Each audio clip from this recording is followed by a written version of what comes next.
Autodestrucción en directo. Simón Pérez fue un economista y exasesor financiero español que pasó de salir en la televisión hablando de hipotecas a hacer retos humillándose en directo por dinero, con tal de no terminar en la calle. En 2017 se hizo viral un video suyo junto a su pareja Silvia Charro, donde definitivamente se les ve que no están del todo bien. Parecen haber consumido algún tipo de sustancias porque tenían conductas bastante raras. Su forma de expresarse, de respirar, de gesticular no era nada común y la gente lo notó. Por este video los despidieron de sus trabajos. Simón dice que perdió el piso que le pagaba la empresa y que llegó a perder más de 600,000 euros en un solo día. Este fue el punto de quiebre. De aquí en adelante su vida solo se iba para abajo. Intentaron reaparecer en internet con contenido de finanzas, pero no les funcionó. Terminaron pidiendo donaciones en streams para poder comer y pagar el alquiler. Al principio algunos donaban por lástima, pero la audiencia empezó a proponer un intercambio. Ellos iban a donar, pero debían hacer algo a cambio. Y así comenzó una dinámica perturbadora entre el público de este señor y él en directo. Nos pagaron 350 euros los de Forocoches para que nos tatuáramos su logo. El logo de Forocoches nos lo tatuamos el pasado viernes. Empezaron a hacer retos propuestos por su audiencia y cada vez estos eran más y más extremos. Se bañaron en fuentes públicas, asistían a fiestas de personas que ellos no conocían, rompieron sus muebles, tiraron aparatos por la ventana, salieron a la calle en ropa interior imitando el llanto de un bebé. Todo a cambio de propinas en vivo. El problema es que una vida así por internet no prospera. Las plataformas, evidentemente, empezaron a cerrarles la puerta. YouTube lo baneó, luego Twitch terminó en Kick, donde además sumó apuestas en directo. Ahí también lo expulsaron por el tipo de contenido. Aún así, siguió buscando dónde transmitir, a veces abriendo cuentas nuevas, y la prensa española comenzó a cubrirlo como un caso de autodestrucción en vivo. La audiencia se dividió entre quienes le ofrecían dinero para ir a rehabilitación y quienes le pagaban para que siguiera haciendo cosas más extremas. Él aceptaba casi cualquier reto a cambio de más donaciones. Hay gente que quiere, bueno, muchos me lo dicen, quieren que me hagan directo. La gente estaba comparando el caso de Simón con un episodio de Black Mirror llamado Common People, ya que fue de la última temporada que se había estrenado meses antes, y el caso es bastante similar. Trata básicamente de un personaje que tiene que hacer retos humillantes en línea para ganar dinero y pagar un servicio médico costoso. El Fappening. El 31 de agosto del año 2014 en internet sucedió algo que pasó a la historia. De manera inexplicable comenzaron a aparecer las fotos íntimas de personas famosas en foros y redes sociales. Más de 500 imágenes comenzaron a circular de celebridades femeninas que mostraban a las mujeres en desnudas o realizando actos sexuales. Personalidades como Jennifer Lawrence, Victoria Justice, Hilary Duff, Rihanna, Kim Kardashian son algunas de las más de 100 artistas que fueron exhibidas revelando fotografías íntimas, algunas hasta haciendo colaboraciones con sus parejas. Se trataban de fotografías personales que dejaron de ser privadas. Entre las estrellas que confirmaron la autenticidad de las fotos estaban Jennifer Lawrence, Ariana Grande, Kirsten Dunst, Kate Upton, Mary Elizabeth Winstead, Kaley Cuoco, entre otras. Jennifer Lawrence fue la que más llamó la atención por estar en el pico de su carrera. Un subreddit apareció y en solo un día ya tenía cientos de miles de personas. Esa comunidad quería compartir, ordenar y mantener vivas las fotos robadas. Cada vez que borraban un enlace, alguien lo subía en otro lado. Las primeras 72 horas fueron un desastre total. Reddit trató de borrar todo usando las reglas de derechos de autor, pero ya era demasiado tarde. El 7 de septiembre cerraron el subreddit por completo. Para entonces ya había millones de visitas, copias por toda la red y páginas que ganaron mucho tráfico gracias a eso. Pero borrar algo de un foro no significa que desaparezca del internet. Otros sitios más pequeños siguieron compartiendo o vendiendo ese material. En ese punto, para muchas personas ya no era un simple escándalo, era un delito. y ahí fue cuando el FBI decidió intervenir. La investigación empezó a encontrar pequeñas pistas que, aunque parecían simples, ayudaban mucho. Eran cosas como la hora exacta en que se tomó una foto, desde qué computadora se subió o qué dirección de internet usó la persona que la envió. Cada una de estas pistas era como una pieza de un rompecabezas. También encontraron pistas siguiendo el dinero. Algunas personas pagaban o recibían dinero usando Bitcoin. Y al final, la verdad no fue como en las películas. No había un villano superinteligente escondido en la oscuridad. Lo que encontraron fue a un grupo de personas normales, gente que podría tener trabajos normales, familias, vidas comunes, pero que se dedicaban a crear páginas falsas, mandar correos engañosos y hacer trampas para robar información. Algunos terminaron en juicios, otros fueron arrestados y otros condenados por acceso ilegal a sistemas. El hecho clave es que muchos fueron condenados por entrar a las cuentas, no por subir las fotos. El material pasó por tantas manos que rastrear quién lo subió a cada sitio se volvió casi imposible. También descubrieron que había un grupo secreto de personas que se pasaban fotos robadas entre ellos. No querían hacerse famosos, solo querían tener cosas que nadie más tuviera. Para entrar a ese grupo te pedían una prueba, normalmente otra foto robada. Estuvieron haciendo eso en silencio por años, hasta que en 2014 todo salió de golpe y se hizo público. Después, empresas como Apple mejoraron su seguridad, pusieron códigos extra, alertas y formas de proteger mejor tu información.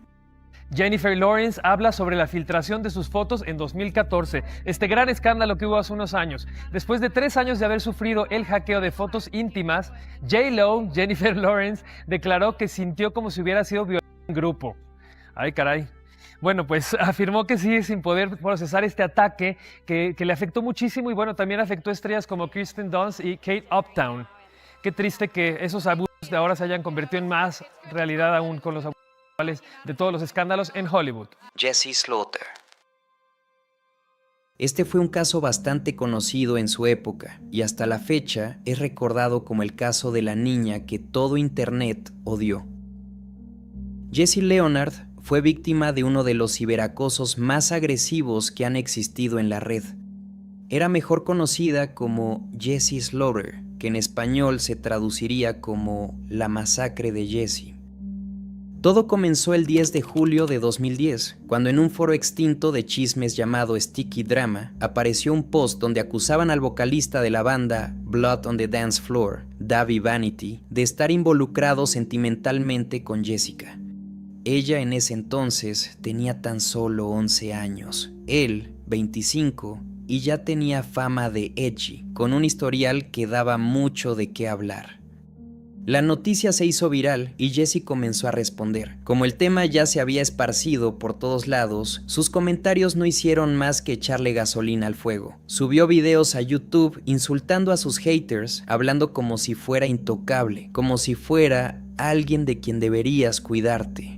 Recordemos que era una niña de 11 años y con eso solo provocó más a la gente. Esto hizo que se burlaran más de ella y que las respuestas se volvieran cada vez más agresivas.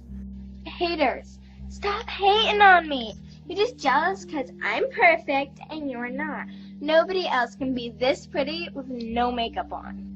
And if you can't realize that and stop hating, then you know what? I'll pop a Glock in your mouth and make a brain slut. Cada vez que abría la boca en otro video, metía más la pata. Ella creía que estaba ganando un debate, pero no se daba cuenta de que se estaba adentrando en una guerra cibernética que, a su corta edad, arruinaría su vida. Su forma de hablar, sus insultos, su arrogancia, todo fue carne fresca para que cientos de usuarios la adoptaran como su blanco favorito. Lo que empezó como una crítica a su actitud se transformó en una campaña brutal de odio. La gente consiguió su correo electrónico y lo llenaron de mensajes de repudio. Filtraron su dirección, pedían comida a su casa, servicios de emergencia, prostitutas, incluso llegaron a vandalizar su casa. Y así, su vida real comenzó a mezclarse con la digital. Internet ya no era un juego, se había vuelto algo bastante serio. Jesse colapsó emocionalmente y subió un video llorando, diciendo que le habían arruinado la vida. Okay, this is Jimmy Flutter. I just want to tell you guys that you ruined my life. My household has been torn ever since you guys started doing this. I haven't been able to do anything. Once you go when I was in school, my mom answered the fucking phone. And I was such assholes. Jessica, it's time to calm down. Su padre tuvo que aparecer en el video completamente fuera de sí, gritando con rabia que iban a pagar por lo que le hacían a su hija.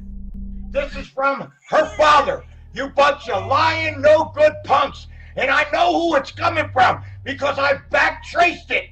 And I know who's emailing and who's doing it. And you've been reported to the cyber police and the state police. You're So right. you better write one more thing or screw with my computer again, you'll be arrested. And if you come near my daughter, guess what? Consequences will never be the same. Esa y muchas otras frases que dijo, con la mayor seriedad posible, terminaron convirtiéndose en memes. De hecho, no hicieron memes solo de eso, hicieron parodias, remixes, se burlaban de la niña y del padre como si internet se fuera a acabar. A esta pobre pequeña la destrozaron públicamente, y el hate duró bastante, pero el tiempo hace su trabajo y poco a poco el caso de Jesse fue quedando en el olvido. Y cuando parecía que todo había quedado atrás, se descubrió que el rumor era cierto. Jesse sí había tenido una relación con el vocalista cuando era menor. Y no solo eso, después de que esto salió a la luz, más de 20 chicas también hablaron y lo acusaron de abuso. Davi Vanity fue denunciado públicamente por múltiples víctimas. Su carrera, aunque intentó sobrevivir, quedó marcada por un historial repugnante. Y Jesse, después de pasar por ese infierno, logró reconstruir su vida. Hoy vive tranquila, pero lo que pasó con ella no se olvida.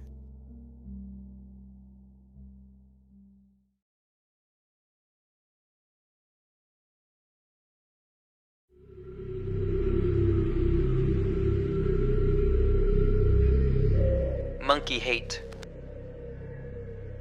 Por mucho tiempo se creyó que Internet era solo entretenimiento y distracción, pero no. Con los años se descubrió que también es un lugar donde salen a la luz las peores conductas humanas. En Internet conviven cosas buenas y creativas, pero también personas que usan el anonimato para compartir ideas y comportamientos que en la vida real no se atreverían a mostrar. YouTube es un ejemplo claro. Es tan grande que nadie puede controlar todo lo que pasa ahí. Entre videos normales, también existen comunidades ocultas donde se organizan para hacer cosas perturbadoras sin que el público común lo note. A uno de esos rincones oscuros se le conoce como Monkey Hate o por su traducción al español, odio hacia los monos. El nombre puede sonar ridículo, pero es un problema real. Todo empezó cuando alguien notó algo raro en videos normales de monos, como rescates o animales jugando. Había comentarios muy largos donde algunas personas describían cómo les gustaría hacerles daño. No eran simples chistes de la típica gente haciéndose la graciosa en la caja de comentarios. Había gente hablando en serio, explicando paso por paso cómo los torturarían.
Lo peor es que no era una persona aislada, eran varias cuentas que aparecían en muchos videos distintos, se contestaban entre ellas y hasta compartían ideas. No subían esos videos en sus canales, pero muchos insinuaban que tenían grabaciones reales y que las compartían solo en grupos privados con otros igual que ellos.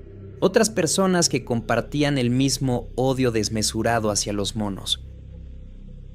Y ahí es donde todo cambia, porque ya no hablamos de simples comentarios en internet, sino de personas organizadas que podrían estar haciendo esto en la vida real y guardándolo en círculos cerrados. Algunos afirmaban que habían comprado monos únicamente para torturarlos, que grabaron cada sesión, que lo hicieron durar días, y lo decían con una tranquilidad perturbadora, como si fuera un pasatiempo. Todo publicado usando cuentas limpias, irreprochables, listas para desaparecer si hacía falta.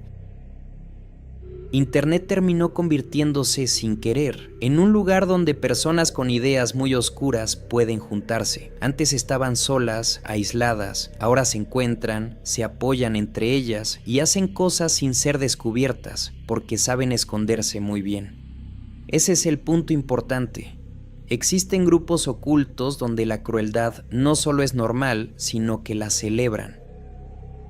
Internet no creó a esa gente, solo les dio un espacio para reunirse y reforzar lo que son. Y mientras más profundo te metes en la red, más entiendes que hay partes que no están hechas para el público normal. Son lugares reservados para quienes ya perdieron cualquier límite moral. Extorsionadores de Tinder. Si alguna vez viste un documental de Netflix titulado como El estafador de Tinder, seguramente te habrás imaginado que este no es el único caso. Es solo una muestra conocida de lo que la gente puede llegar a hacer detrás de la pantalla de tu celular. Si no viste el documental, en resumidas cuentas aborda el caso de Simón Leviev, un sujeto que se dedicaba a estafar mujeres solitarias usando la aplicación de Tinder. Esta app de citas le servía como gancho para encontrar mujeres que lo daban todo con tal de tener al novio perfecto.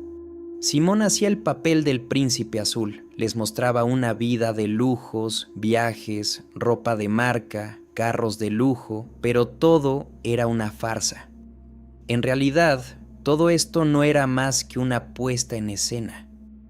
Su vida era una farsa que le servía para obtener dinero a costillas de ellas. Se ganaba su confianza y luego les inventaba que necesitaba que le prestaran dinero. Las chicas, viendo que tenía una vida bastante acomodada, no dudaban en hacerlo. Y así, Simón se salía con la suya. Las apps de citas no solo son peligrosas para mujeres, muchos hombres también caen en engaños muy bien planeados. Hay grupos que se dedican a crear perfiles falsos diseñados para atraparte. Usan fotos robadas o generadas con inteligencia artificial, biografías convincentes y gustos que parecen encajar perfecto con los tuyos. Todo para que pienses que encontraste a alguien especial. Te escriben seguido, mandan audios, incluso hacen videollamadas rápidas, te bajan la guardia.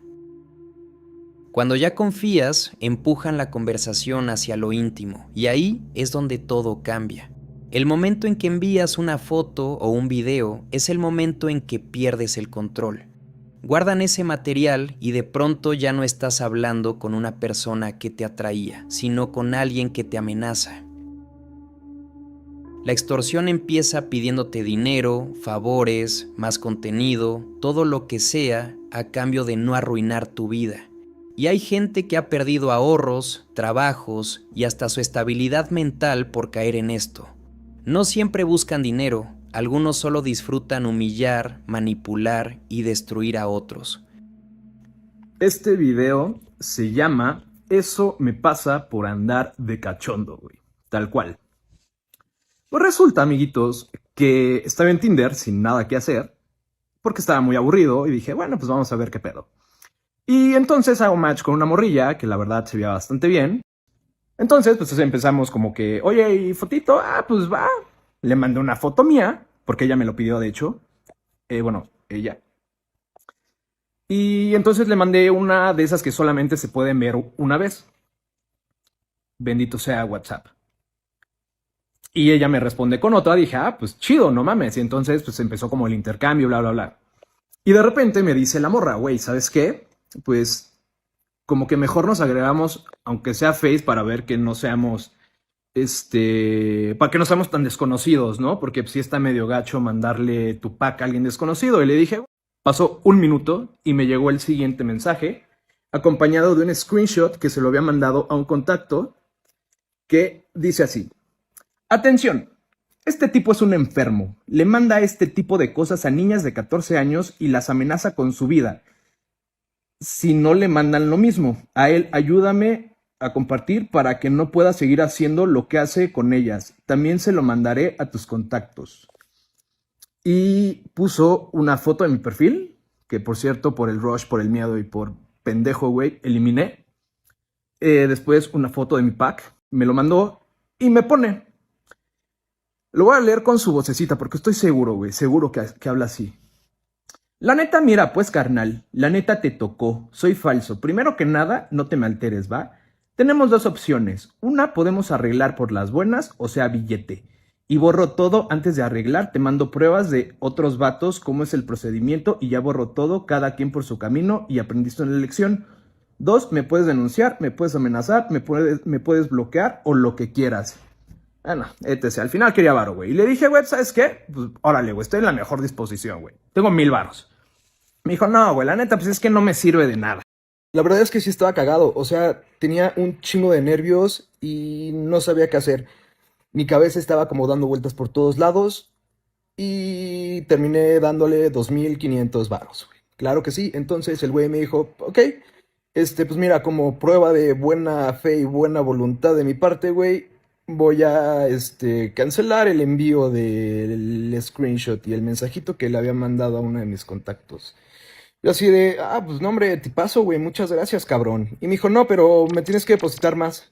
Empeña algo, vende algo, pide prestado, me vale madre. Falsos experimentos. En un internet antiguo, este post fue muy polémico, porque tenía algo en particular que lo hacía destacar entre miles y miles. Era una imagen verdaderamente llamativa en la que se mostraban unos cristales de colores, pero la particularidad no era solo la imagen de estos, es que te ofrecían que siguiendo ciertas instrucciones, tú mismo podrías crear los tuyos sin salir de casa. Se decía ser un experimento casero bastante fácil y sorprendente.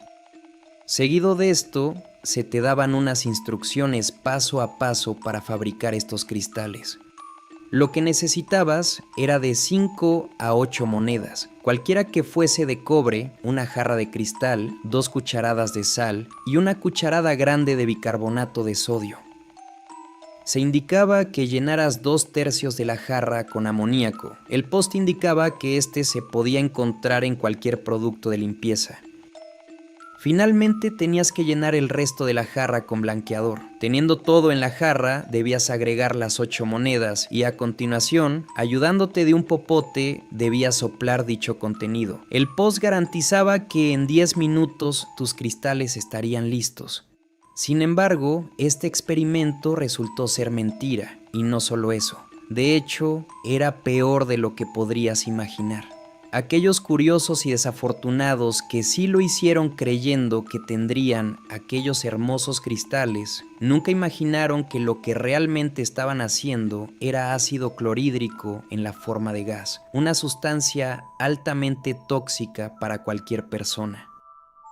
Esta sustancia es irritante y corrosiva para cualquier tejido con el que tenga contacto. La exposición breve a bajos niveles produce irritación de la garganta. La exposición a niveles más altos puede producir respiración jadeante, estrechamiento de los bronquiolos, coloración azul de la piel, acumulación de líquido en los pulmones e incluso la muerte.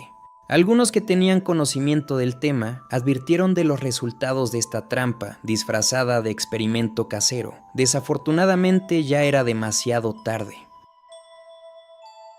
Aunque algunos estuvieron en riesgo, lograron reaccionar y notaron que algo andaba mal desde antes de colocar el popote en la mezcla. Otros dijeron que habían sufrido daños en los ojos, nariz y piel, y en el peor de los casos, a algunos usuarios les causó la muerte. El post fue eliminado. Sin embargo, otros usuarios con malas intenciones trataron de recrearlo en otros foros. Incluso lo hicieron con otra fórmula. Después de los cristales, apareció un post que enseñaba a hacer palos luminosos con una botella, cloro y alcohol isopropílico. La idea era que la botella brillara, pero lo que en verdad se podía crear era una mezcla inflamable e inestable. Al cerrar la botella, la presión o una chispa podían provocar una explosión. Los que lo intentaron podían prenderse fuego con llamas difíciles de apagar o sufrir heridas mortales. La publicación fue borrada, pero no se sabe cuántos la replicaron antes. Publicar este tipo de post se considera delito, puesto que cobró muchas vidas y en internet hay un sinfín de crédulos a los cuales logran convencer fácilmente. Es recomendable tener cuidado a la hora de investigar. No todo lo que encuentras en internet es 100% confiable.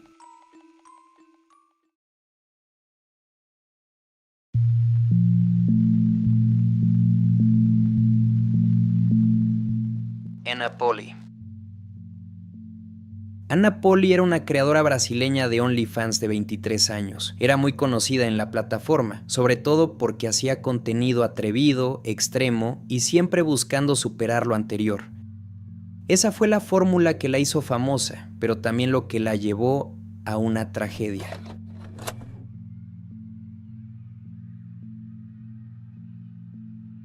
En 2024, Ana estaba grabando un video íntimo desde un balcón junto a 2 hombres. Según se dice, uno de ellos era su novio. Todo estaba siendo filmado para su canal como parte de esas escenas que buscaban ser más impactantes que las anteriores. Pero en medio del acto, algo salió terriblemente mal. Ana cayó desde el balcón. Las personas que estaban abajo escucharon el golpe, vieron su cuerpo y llamaron inmediatamente a la policía. Cuando las autoridades llegaron, los 2 hombres contaron que todo había sido un accidente ocurrido durante una escena muy arriesgada. En internet circularon versiones que decían que uno de los hombres perdió el equilibrio y, al asustarse, empujó a Ana sin querer para no caerse él. Ese movimiento bastó para que ella perdiera la vida en el acto. Su último video fue eliminado de la plataforma, pero muchos aseguran que todavía se comparte en ciertos rincones de internet como un video prohibido. Huevito Rey.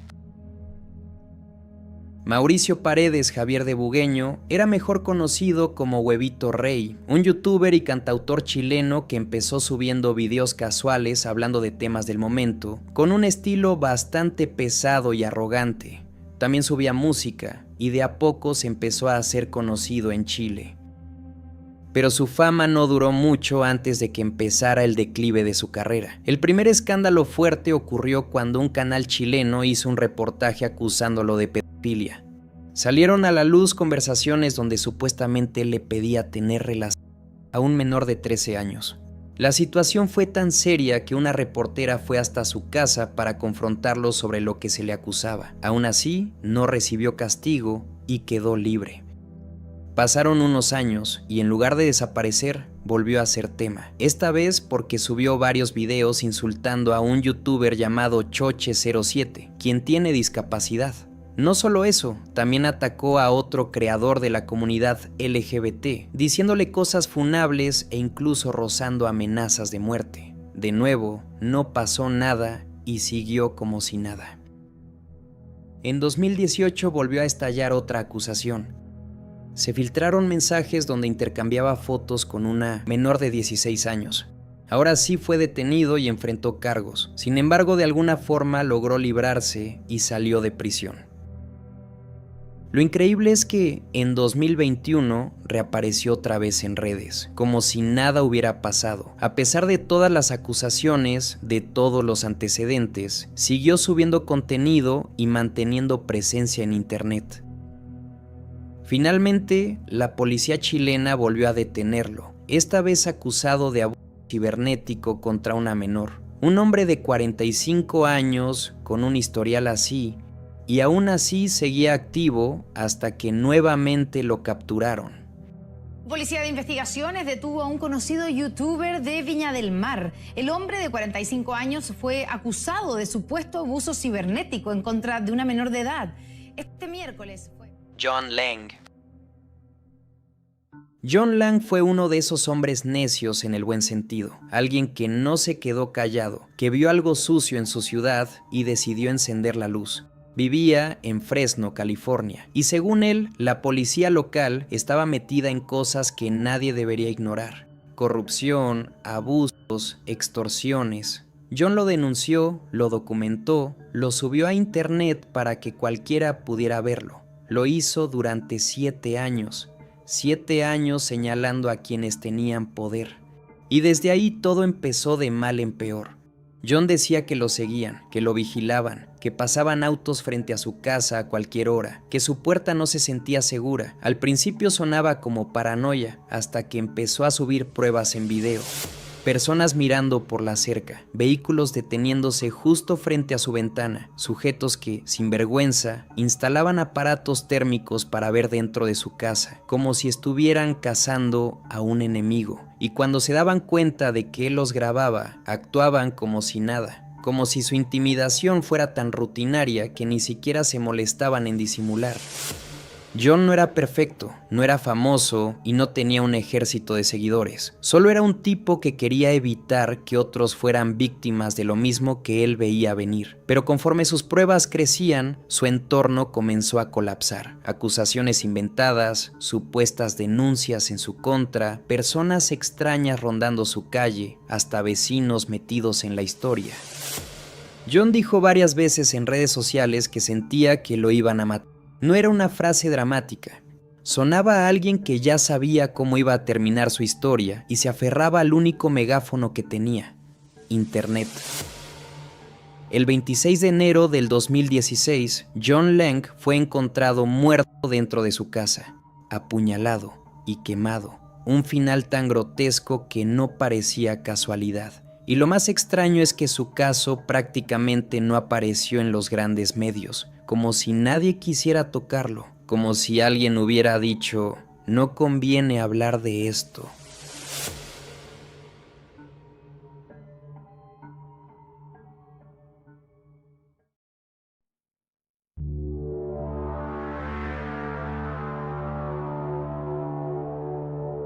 Jen Pormanov.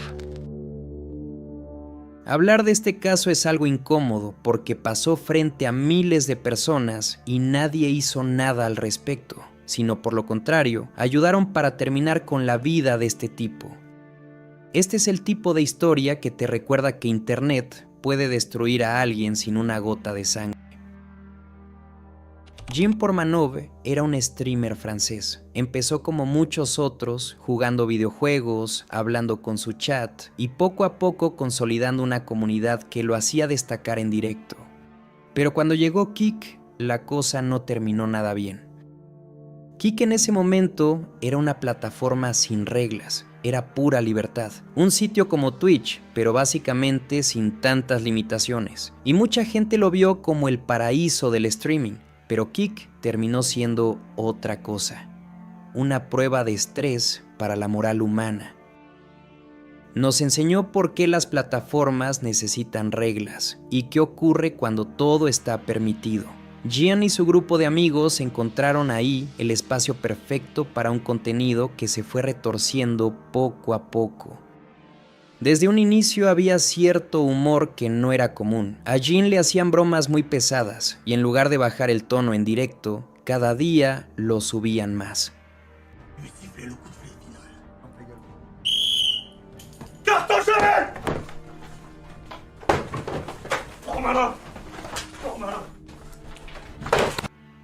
Llegó un punto donde ya no era stream, era ver cómo lo pisoteaban en vivo y la gente lo celebraba. La audiencia creció gracias a eso. Miles de personas cada noche esperando ver hasta dónde lo llevarían. Un día, a Jen se le ocurrió hacer un directo extensible, aguantar lo que fuera mientras el contador siguiera aumentando. Y entonces pasó lo inevitable. En una de esas noches, los amigos de Jen estaban ahí mismo, tirados en el mismo cuarto, dormidos. La cámara seguía prendida y de repente alguien en el chat se dio cuenta de algo raro. Jen ya no se movía. Uno de sus amigos fue a checarlo. Se veía nervioso, intentando hacer chistes como para que no se notara el miedo, pero su voz lo traicionaba. Los otros seguían riéndose, sin procesar lo que realmente estaba pasando. Luego el stream se cortó y después llegó la noticia. Jim Portmanov había muerto, ahí, en directo. La autopsia preliminar dijo que no había golpes mortales, que no fue un ataque directo, que su cuerpo, después de días de castigo y agotamiento, simplemente se apagó. El stream duró aproximadamente 10 días, se reportaron presuntas condiciones de privación de sueño, violencia física extrema y la posible ingesta de explosivas durante este maratón.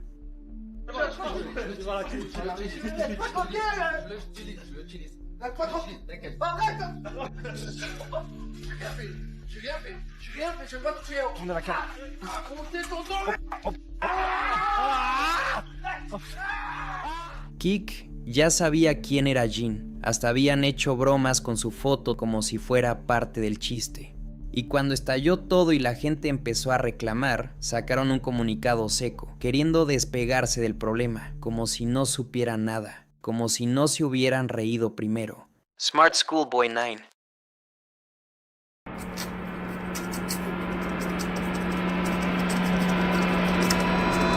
Smart Schoolboy 9 es una cuenta de lo más extraña de Instagram. Es la cuenta de un hombre que pareciera como si estuviera jugando un juego de rol, haciéndose pasar por un niño de primaria supervisado por su madre, o por lo menos así lo describe él desde su descripción.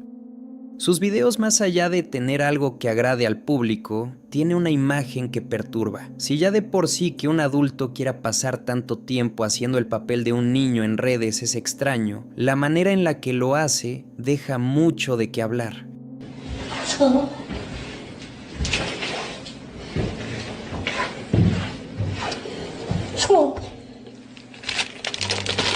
Más allá de esta extraña fantasía de querer ser un niño, el tipo interactúa con los perfiles de menores de edad reales.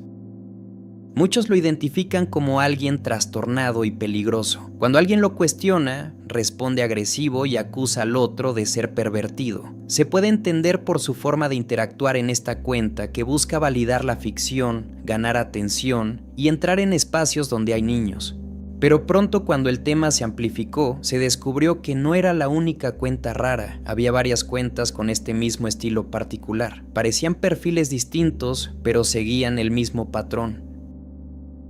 En las imágenes se pueden ver rostros con caras editadas sobre cuerpos reales, caras exageradas, maquillaje artificial, labios gigantes, colores saturados, proporciones que caen directo al valle inquietante, y muchas de estas imágenes tienen poses incómodas, como fetichistas. Estas cuentas se hacen pasar por niños o por mamás que hablan desde la perspectiva de sus hijos. Todas comparten un tema similar: la vida escolar, uniformes escolares británicos, un gusto particular por los zapatos de tacones altos y un juego de roles raro que mezcla lo infantil con un gusto adulto muy siniestro.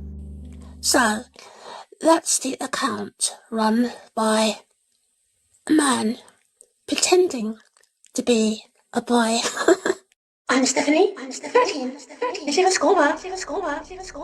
El caso saltó por la investigación comunitaria. En abril de 2024, un hilo en Reddit preguntó si esto era un simple juego de rol de edad o algo más oscuro. La gente empezó a compartir capturas y conexiones. Se creó un subreddit dedicado. Usuarios archivaron publicaciones que iban borrando, compararon voces, gestos y redacciones, guardaron todo en respaldos. Luego youtubers expusieron el tema y poco a poco lo hicieron más grande. En más de una ocasión, testigos han afirmado haberlo visto siguiendo pequeños, pero al llamar a la policía, esta simplemente lo dejaba libre.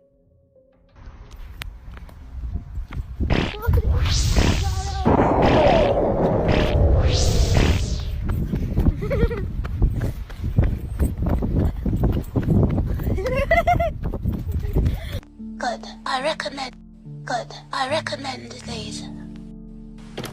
Lo retorcido de estas cuentas es que, afirmando ser de adultos preocupados por otros adultos que suplantaban a niños en línea, estas, cínicamente, parecían estar haciendo precisamente esto. parecían ser las cuentas de un adulto, haciéndose pasar por usuarios de niños, monitoreados por sus padres.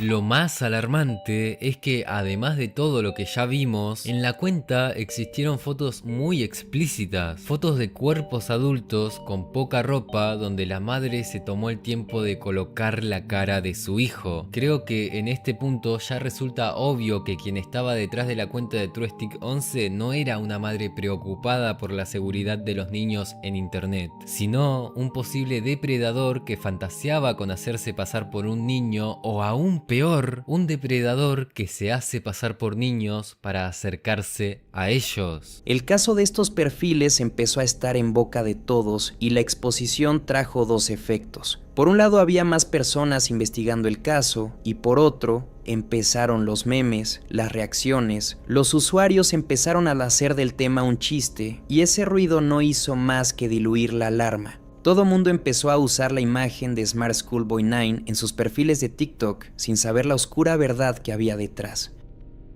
Uno pensaría que se trataba de varias personas detrás de estos perfiles, pero la forma de escribir, actuar y crear personajes apunta a que todo podría venir de la misma persona, con demasiado tiempo libre y obsesiones muy raras. For reference, obviously that's my face and my school uniform. And here's my face again, AI'd and massively edited onto that really disturbing picture of a child. And again, this whole account, you know, there's me again, anything, any information, any screenshots, I would really appreciate it. Thank you. Lo más importante aquí es quién es esta persona. Detrás de este personaje se escondía un hombre británico de entre 55 y 66 años de nombre David, con varios alias. Desde los años 90, algunas personas decían haber visto a un hombre vestido como si fuera estudiante, cerca de baños públicos y escuelas. En 2004, alguien dijo que él había acosado a una niña, pero el caso no siguió porque dijeron que tenía problemas de salud mental. En internet también han encontrado muchas cuentas con distintos nombres en Instagram, Facebook y Twitter que parecen ser de él. En todas esas cuentas actúa como si fuera un niño y usa la misma ropa escolar. Aunque nadie ha confirmado al 100% que sea la misma persona, muchas cosas coinciden: su cara, su voz, los lugares donde aparece y la forma en la que escribe. Por eso creen que sí es el mismo hombre. You can't have people stood on the street. That's not the way to go. So I'm gonna go there, ask a few questions, because I need to know. ¿Por qué alguien querría fingir que es un niño por tantos años? Hay varias ideas.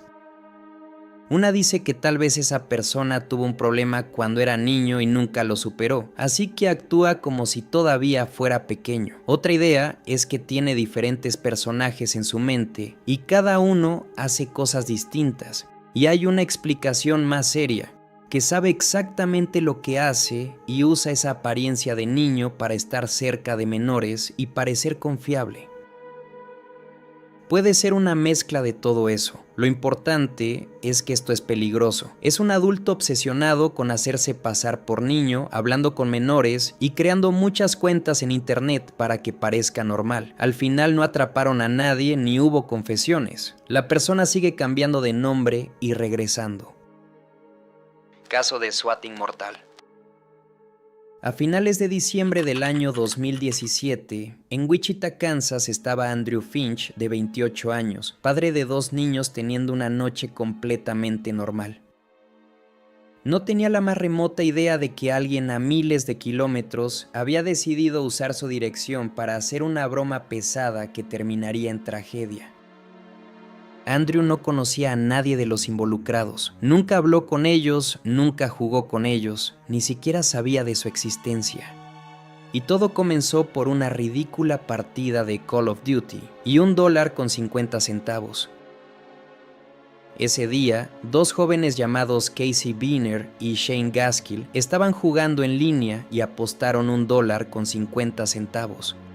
Eran del mismo equipo, pero perdieron cuando Shane mató por error al personaje de Casey dentro del juego. Casey se enojó tanto que amenazó con swatear a Shane. Para quienes no estén informados o no entiendan el término, el swatting es básicamente cuando alguien llama a la policía fingiendo una emergencia grave como un secuestro o un asesinato para que lleguen equipos especiales armados a la casa de la víctima. El swatting es para muchos idiotas visto como una broma o entretenimiento. En internet, el término se popularizó debido a la cantidad de personas que han sido víctimas de esto. Shane sabía que Casey hablaba muy en serio, pero en vez de hablarlo y dejar todo por la paz, hizo algo igual de irresponsable. Le dio a Casey una dirección donde él ya no vivía. Esa dirección era la casa de la familia Finch, una familia real, que no tenía nada que ver con ese pleito absurdo. Para colmo, Shane empezó a provocarlo más, como si fuera un juego. Entonces Casey contactó a alguien conocido por hacer swatting llamado Tyler Barris, un joven de 25 años que ya tenía la experiencia y cierta fama por llamar a la policía y crear caos solo por diversión o dinero. Él aceptó hacerlo y como también se sintió provocado, lo hizo gratis. This is 911. What's going on? I'm just pointing the gun at them, making sure they stay in the closet, my mom and my little brother. Okay, is there any way you can put the gun up? No. Are you guys sending someone over here? Because then I'm definitely not going to put it away. Yeah, I'm thinking about, because I already poured gasoline all over the house. I might just set it on fire. Okay, well, we don't need to do that, okay? In a little bit, I might. Why would you do that? Do you have my address correct? Can you verify it for me again? It's 1033 West McCormick Street. My zip code is 67213. Llamó al 911 inventando una historia terrible. Dijo que había matado a su padre, que tenía rehenes y que pensaba incendiar la casa. Mientras decía eso, un equipo armado ya rodeaba la casa de los Finch. Andrew escuchó ruido afuera, vio luces y salió confundido a ver qué ocurría. No entendía nada, levantó las manos, no estaba armado, no amenazaba a nadie, solo estaba desconcertado. Pero un oficial decidió disparar. Una bala le atravesó el pecho y los pulmones. Andrew cayó y su sobrina, que estaba ahí, lo vio todo. Walk this way! Walk! La policía esposó a la familia, buscó rehenes que no existían y trató la escena como si fuera real, mientras el verdadero culpable seguía hablando por teléfono inventando cosas. Andrew Finch murió en menos de 20 minutos. Su familia quedó destruida y lo más duro fue que su sobrina, incapaz de vivir con el trauma de ver morir a su tío, terminó quitándose la vida 2 años después. Todo por $1 con 50 centavos. 2 vidas perdidas por el enojo infantil de unos desconocidos en internet. El policía que disparó nunca fue acusado. Shane, el que dio la dirección y provocó todo, solo recibió libertad condicional.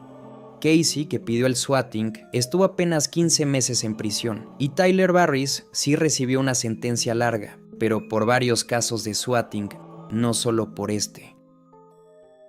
Legalmente, nadie fue declarado responsable directo por la muerte de Andrew Finch.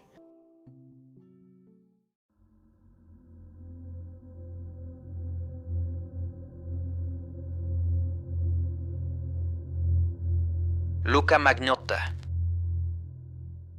Un hombre obsesionado con alcanzar la fama se grabó matando a unos gatitos. Más tarde también mandó al otro mundo a una persona y terminó repartiendo las partes de su cuerpo en diferentes puntos del país. Todo esto supuestamente con tal de que hablaran de él.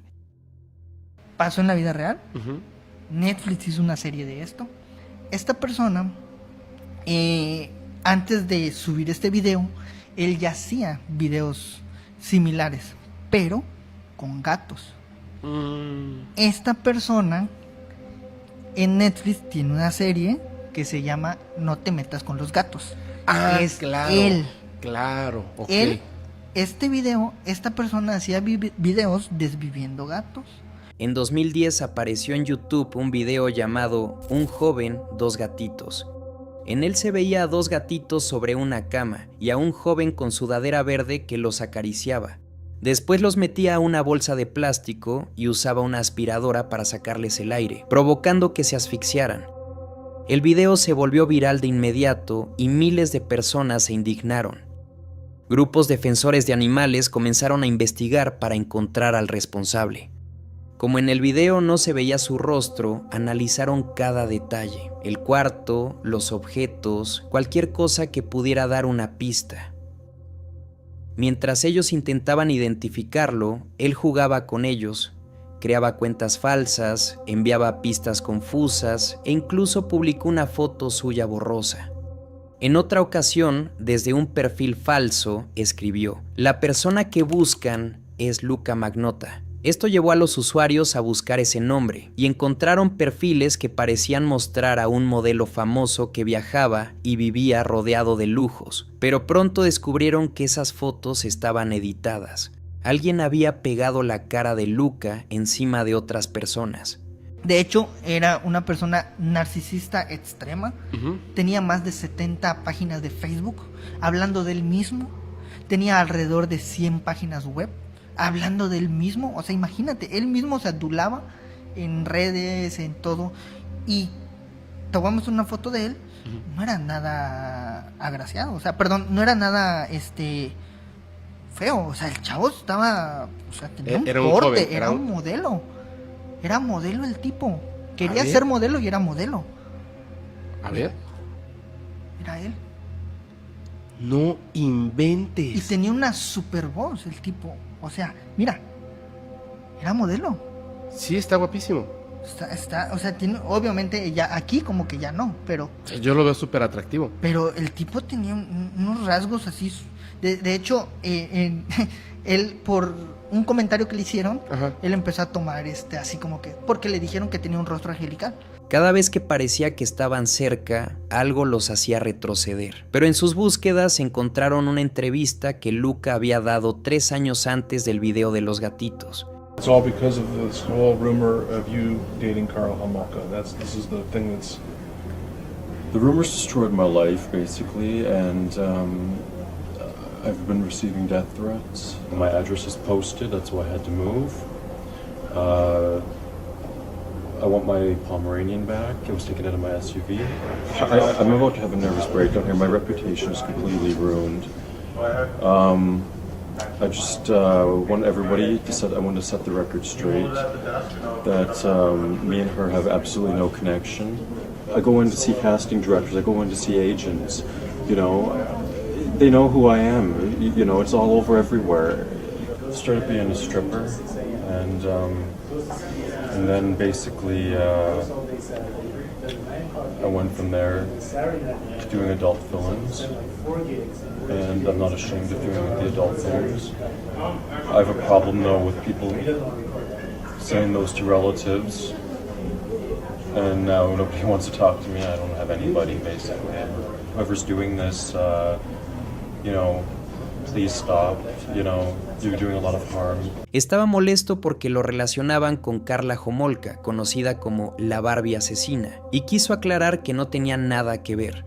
Al encontrar esa entrevista, rastrearon al periodista que la hizo y descubrieron que había ocurrido en Toronto, Canadá. Ya tenían un posible nombre y una posible ubicación.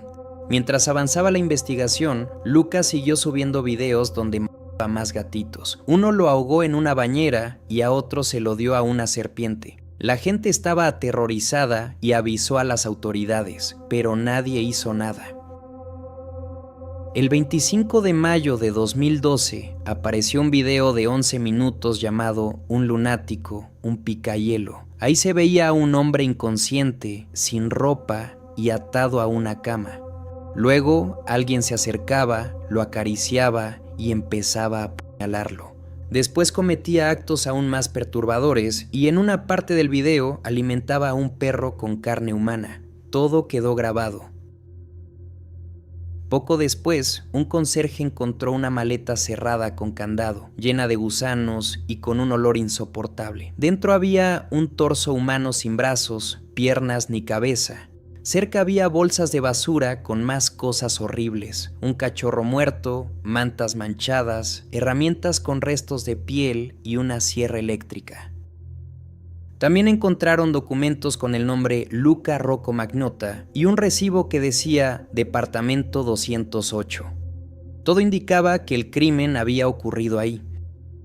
Por un momento pensaron que la víctima era Luca, pero pronto se dieron cuenta de que no. El cuarto estaba vacío, limpio y olía a químicos. Revisaron las cámaras de seguridad y vieron a un hombre tirando bolsas varias veces. Entonces, el 29 de mayo, una recepcionista recibió un paquete con un pie amputado. Venía envuelto en papel rosa con un poema que decía que solo podrían identificarlo por su dentadura. Días después, llegó una mano a otra oficina y las demás extremidades fueron enviadas a escuelas de Vancouver. La cabeza fue encontrada más tarde en un parque. Pronto confirmaron que las partes pertenecían a Jun Lin, un estudiante chino de 33 años que tenía una relación con Luca Magnotta. Ahora ya sabían quién era la víctima y tenían un sospechoso claro. Las cámaras de seguridad mostraron que la persona que enviaba los paquetes era la misma que aparecía en el edificio de la maleta. Emitieron una orden de captura, pero Luca ya había escapado del país. Nos vamos a Canadá, en donde el caso del actor porno Luca Rocco Magnotta, escuche bien, es sospechoso de descuartizar y comer a su examante. Este caso sigue dando de qué hablar, y es que en 2 escuelas de Vancouver recibieron paquetes con restos humanos. Uno de ellos tenía un pie y otro una mano. Podría ser parte precisamente de esta macabra historia. La noticia se hizo enorme, y quienes ya lo buscaban desde los videos de los gatitos unieron fuerzas con la policía. Finalmente, el 4 de junio de 2012, lo capturaron en un cibercafé de Berlín. Estaba buscando noticias sobre sí mismo. Intentó inventar nombres falsos, pero al final admitió quién era. Lo llevaron de vuelta a Montreal para enfrentarse a la justicia. En el juicio, Luca dijo que era inocente. Sin embargo, la evidencia era tan fuerte que no había manera de creerle. Fue condenado a cadena perpetua sin posibilidad de libertad condicional, 25 años por el asesinato de Jun Lin y 19 años más por otros cargos. Su verdadero nombre era Eric Clinton Kirk Newman. Desde joven había sido diagnosticado con esquizofrenia. Intentó ser modelo y actor sin éxito, así que terminó en la pornografía gay y en actividades ilegales. Ya tenía antecedentes por fraude, robo de identidad y abuso a una persona discapacitada. Era extremadamente vanidoso y se hizo varias cirugías. Se dice que su obsesión por la fama lo llevó a hacer todo esto solo para que el mundo hablara de él. Y, tristemente, lo consiguió. Incluso al momento de su arresto, la cámara lo captó sonriendo. Hoy sigue preso en una cárcel de máxima seguridad en Quebec y en 2017 incluso se casó con otro recluso. Es considerado uno de los criminales más macabros en la historia de Canadá. Muchas personas creen que todo esto pudo haberse evitado si las autoridades hubieran tomado en serio los videos de los gatitos cuando la gente pidió ayuda. Si les hubieran hecho caso, tal vez Jun Lin seguiría vivo.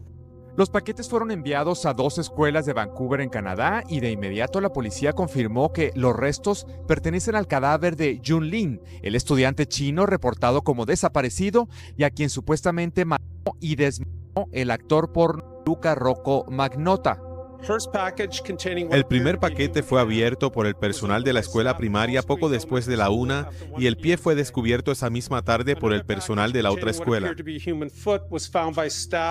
La otra mano y pies de Lin fueron enviados la semana pasada a las oficinas de los 2 principales partidos políticos en Montreal, Canadá, por Magnotta, quien fuera capturado el lunes en París. Lo curioso de todo esto es que la policía no encuentra ninguna relación entre ambos envíos. Magnotta aparece en un video enviando los paquetes desde su domicilio, donde más tarde fue encontrado el torso de la víctima dentro de una maleta en un contenedor de basura de la propiedad. La policía dice tener un video hecho por el presunto asesino, donde se le ve matando y luego comiéndose partes del cuerpo de quien fuera su amante. El señor Swirl. La mayoría de la gente piensa que un pedófilo es alguien con cara de malo, mirada fría y que da miedo de inmediato. Pero en realidad, muchos de estos tipos se ven como personas normales, no parecen peligrosos y es justo por eso que la gente confía en ellos sin sospechar nada. Este caso fue uno de los más grandes en la historia de la investigación digital, no solo por lo horrible de lo que pasó, sino porque la persona que lo hizo no tenía miedo de mostrarse. En 2004, la Interpol recibió más de 200 fotos. Algunas parecían fotos de vacaciones, pero entre ellas había imágenes que mostraban cosas terribles hechas a niños. Y lo más extraño fue que la persona que hacía todo eso quería salir en las fotos, no se escondía, eso fue lo que permitió seguirle la pista. A diferencia de otros agresores que siempre ocultan su rostro, este hombre se mostraba al lado de las víctimas. Lo único que hacía era deformar su cara con una edición simple. Hacía en su rostro un remolino digital, ni siquiera se esforzó por ocultar su cuerpo o sus rasgos generales. Él era conocido en páginas de la dark web como Mr. Swirl o Mr. Real, y dentro de esos círculos enfermizos su nombre tenía peso. Mr. Swirl era un hombre que llevaba años moviéndose entre grupos delictivos de internet, donde se compartían cosas siniestras. En muchos de esos lugares pedían material para dejarte entrar, y él lo entregaba sin problema, por eso compartía tantas imágenes. Eso le daba respeto entre otros criminales, acceso a más grupos, y en algunos casos, incluso dinero. La policía quería atraparlo cuanto antes, porque los niños que aparecían en sus fotos parecían ser de países donde el turismo sexual con menores era algo común, como Vietnam o Camboya. Eran lugares donde las autoridades tenían muy pocos recursos, así que estos criminales hacían lo que querían. Pasaron 2 años y lo único que tenían era una cara distorsionada con un efecto de remolino. Aún así, las fotos seguían apareciendo por toda la red sin parar. Hasta que en 2006, la policía criminal de Alemania propuso algo que parecía simple pero que nadie había intentado: revertir el remolino. Las imágenes digitales no destruyen información, solo mueven los píxeles, así que aplicaron el mismo efecto, pero al revés, y la cara real apareció. Era un hombre caucásico con una expresión normal, alguien que no llamaría la atención si te lo cruzaras en la calle. Nada en él parecía sospechoso y justamente eso lo hacía más tétrico. Interpol envió la foto a policías de todo el mundo, pero nadie lo reconoció. No tenía historial criminal, no había registros de él en ningún lado. Era como si no existiera. Entonces, en octubre de 2007, tomaron una decisión que nunca antes se había hecho: publicar su rostro mundialmente. Televisión, periódicos, internet, todo. Era arriesgado porque podía huir, esconderse o lastimar a alguien más, pero no había otra opción. Otra persecución, esta vez una mundial y de muchas formas inquietante. La Agencia Policial Internacional Interpol ha solicitado ayuda para localizar a un que utilizó Internet para publicar fotos de sí mismo. Interpol ha iniciado una petición pública a nivel mundial para encontrar a un que publicaba fotos de él mismo abusando de niños en línea. Llegaron miles de mensajes, muchos eran falsos, personas acusando a vecinos o enemigos, pero entre todos esos mensajes había 5 que coincidían en el mismo nombre: Christopher Paul Neal. Neal era un profesor de inglés canadiense. Varias personas lo señalaron porque el parecido era exacto. La pista más importante vino de Corea del Sur. Una maestra que convivía con profesores extranjeros vio la foto y sintió un escalofrío. Ella conocía a Neal y dijo que, aunque no quería creerlo, era él. Amy Bowler es una maestra de inglés que ha estado trabajando en Gyeonggi desde 2004. Cuando vio al hombre en la foto, estaba segura que lo había reconocido. Al ver esas fotos por primera vez fue un sentimiento enfermizo. Me sentí repugnada. Sabía que tenía que actuar. No quería creer que era él. Neil había trabajado en varios países de Asia y se mudaba constantemente. Había estudiado para ser sacerdote, pero abandonó todo y terminó dando clases de inglés. Para sus compañeros era un tipo alegre, inteligente, sociable, alguien que se adaptaba rápido. Nada parecía raro en él. Pero había detalles que pasaron desapercibidos. En su Facebook compartía artículos sobre cómo ocultar información en discos duros para pasar filtros en aeropuertos. Nadie lo tomó en serio. Después, de un día para otro, desapareció. No avisó a nadie, ni a compañeros, ni a amigos, ni a su familia. Su hermano en Canadá fue interrogado. Cuando vio la foto sin distorsión, reconoció a su propio hermano y quedó en shock. Peor aún, descubrieron que Christopher había usado la computadora del hermano para subir el material. Si algún día rastreaban la IP, el culpable habría sido alguien completamente inocente. Christopher fue visto en un vuelo hacia Tailandia. La policía lo buscó, pero llegó tarde. Él ya estaba fuera del aeropuerto. Se escondió un tiempo con la familia de su pareja, que no tenía idea de nada. Incluso aparecieron videos caseros donde estaba con ellos, celebrando Año Nuevo, riendo, viviendo como si no llevara una doble vida. Este video casero, grabado en una fiesta de Año Nuevo, muestra a Neil divirtiéndose con la familia de su pareja y amigos. Claramente, Asia era un lugar donde vivía una vida que no podía permitirse en Canadá. Después viajó a Pattaya, una ciudad conocida por la prostitución, incluyendo menores. Allí, el dueño de un cibercafé lo reconoció. La policía llegó rápido, pero otra vez Neil logró escaparse unos minutos antes. Finalmente, lo rastrearon en un pequeño pueblo donde vivía la familia de su pareja. Esa vez no pudo huir. Lo arrestaron y en su computadora encontraron aún más fotos y más víctimas. Había al menos 12 menores confirmados, pero las autoridades creen que fueron muchos más. Neil enfrentó su primer juicio en Tailandia. Solo pudieron acusarlo por 2 víctimas, porque el padre de esos niños lo reconoció. Contó que Neil había contactado a su hijo mayor en un cibercafé, lo invitó a jugar videojuegos y luego le pidió que llevara a su hermano pequeño. A pesar de las fotos, Neil dijo que era inocente, que todo era un montaje, pero terminó aceptando uno de los cargos. Recibió una sentencia de solo 6 años de prisión, nada más. Para un criminal que había distribuido imágenes en todo el mundo, parecía una burla.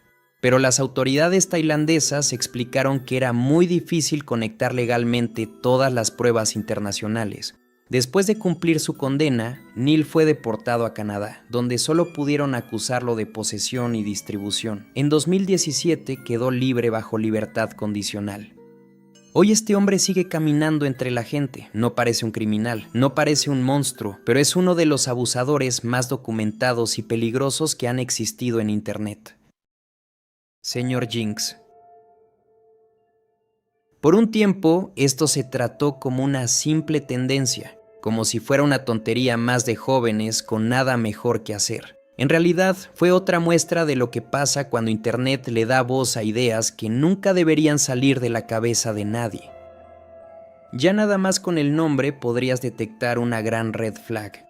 Se le hacía llamar el reto de la desaparición, y empezaba con la única regla de desaparecer por 48 horas sin avisarle a nadie.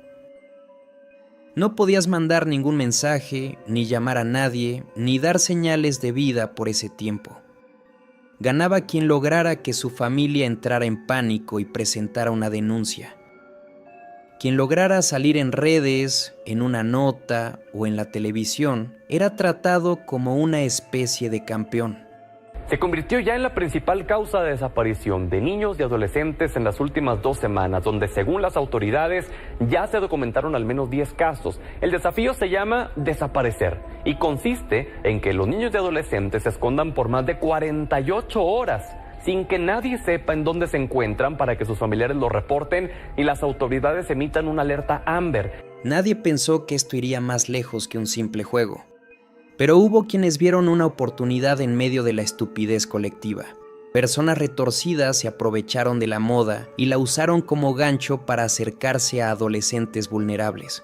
La tendencia dejó de ser una broma y se convirtió en una herramienta para manipular, engañar y atraer a jóvenes que no entendían el peligro real detrás de la pantalla. Mientras había miles de chicos que fingían desaparecer para conseguir atención, otros comenzaron a desaparecer de verdad. Las autoridades, abrumadas por los reportes falsos, empezaban a dudar de cualquier desaparición. Y ahí, en ese espacio donde la policía creyó que no pasaba nada, pasaba todo. Muchos jóvenes, especialmente en Colombia y México, jamás volvieron, ni a las 48 horas, ni nunca.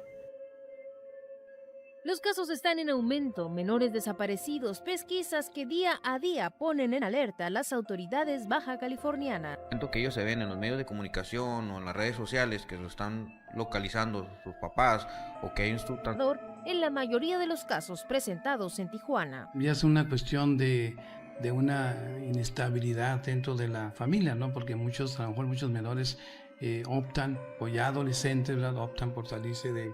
Esa historia quedó olvidada por un tiempo, pero un día regresó y esta vez apareció en TikTok, donde muchos niños y jóvenes pasan horas viendo videos. Volvió como si fuera algo viejo pero interesante que todos querían probar. Poco a poco volvió a hacerse popular, como si se encendiera una chispa y empezara a correr de nuevo por toda la app.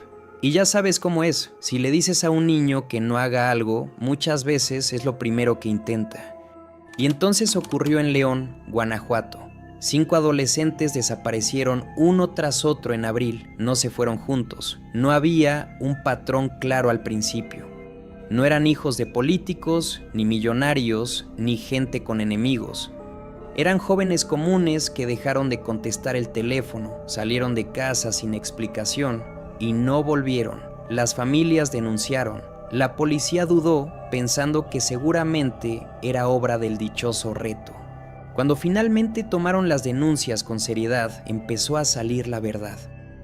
Los chicos estaban conectados por un canal de Discord controlado por un usuario que nadie conocía. Un perfil con voz robótica, siempre usando la misma foto, siempre escribiendo de forma rara. Se hacía llamar Señor Jinx. Los convenció de que él sabía cómo hacerlo bien. Les dijo que era solo acampar escondidos unos días, aguantar, resistir y regresar triunfales como los reyes del reto. Uno aceptó, luego otro, y así hasta que los 5 desaparecieron. Después de que cada uno se iba, el tal Señor Jinx mandaba mensajes haciéndose pasar por ellos, convenciéndolos de que todo iba bien. Los papás insistían en que algo estaba mal, la policía dudaba y cuando decidieron actuar ya era demasiado tarde. No había ningún rastro de ellos, ninguna señal. La teoría del secuestro para pedir dinero se descartó rápido. Las familias no eran adineradas, lo que tomó fuerza fue algo mucho más siniestro, el tráfico humano. Una industria que, tristemente, genera más dinero que muchas drogas. Y esta idea no era solo paranoia. Meses después, agentes en Estados Unidos rastreaban una red en la Deep Web cuando se encontraron con un video. En este metraje se mostraba a 2 adolescentes obligadas a besarse llorando diciendo que eran hermanas. Se ofrecía el resto del material a cambio de dinero. Este material no era viejo ni tampoco de otro país. Coincidía con la desaparición de las 2 hermanas de León, Guanajuato. El nombre del archivo lo decía todo. A las niñas les decían Pixie y Dixie como 2 personajes de una vieja caricatura. Y en esa caricatura había un villano que siempre las perseguía, el Señor Jinx. Ese mismo nombre usó la persona que empezó el reto para hablar con los jóvenes.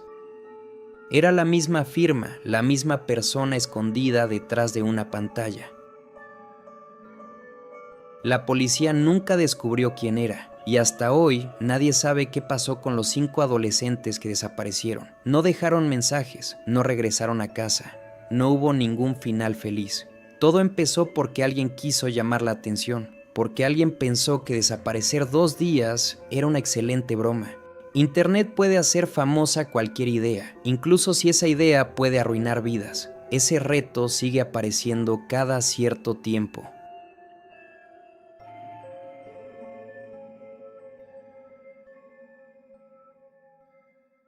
Muchas gracias por llegar hasta aquí. Recuerden que podría haber una continuación si llegamos a los 10,000 likes. Si quieres ver los extras de los icebergs, te dejaré el enlace fijado en el comentario y en la descripción de este video. Anímate, sé que te va a gustar.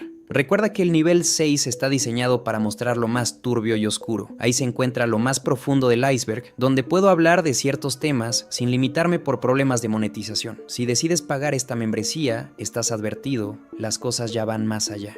Si disfrutaste de este video, me ayudarías mucho regalándome un like, comentando qué te pareció y qué te gustaría ver en una segunda parte. Suscríbete al canal si aún no lo has hecho y activa la campanita de notificaciones para no perderte ninguno de los próximos videos. Muchas gracias y nos vemos en la próxima. ¡Chao!